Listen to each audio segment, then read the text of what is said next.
I'm Emily Wiedenbach, and this is my demonstration speech. I'm going to be making apple crisp.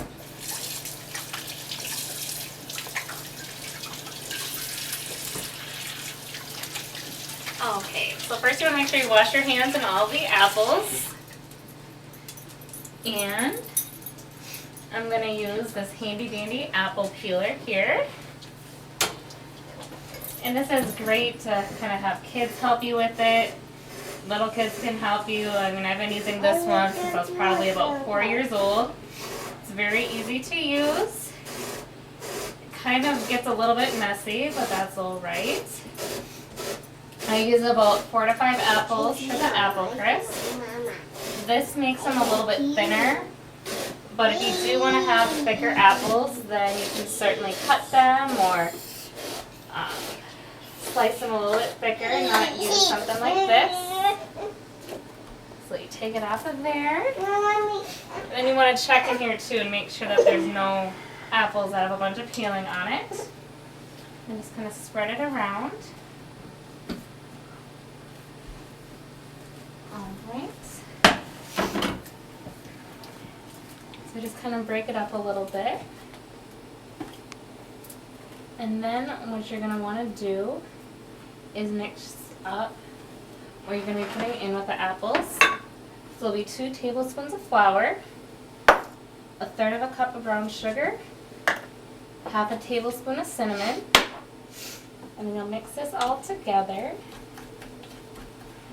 And then once this is all mixed together, then you're going to mix it in with the apples. Alright. So I kind of just mix it up as I'm dumping it in. You're going to want to make sure that all the apples are evenly coated with it.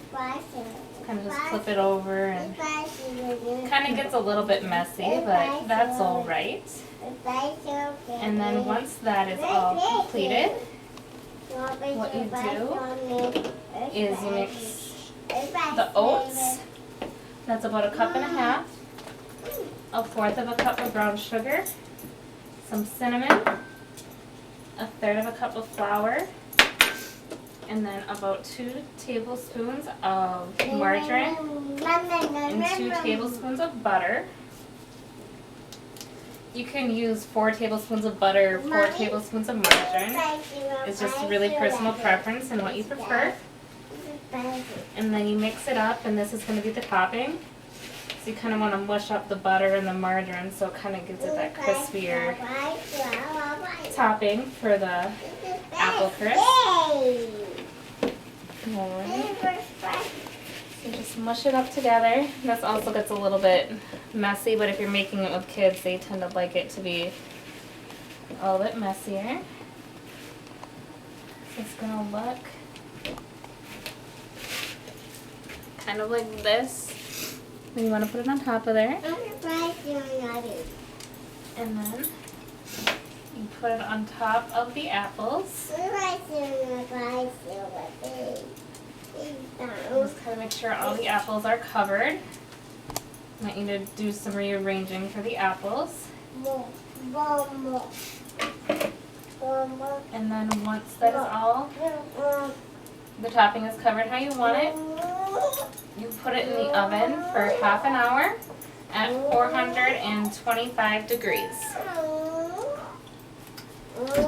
And then when you're done, it looks something like that. And that's how you make apple crisp.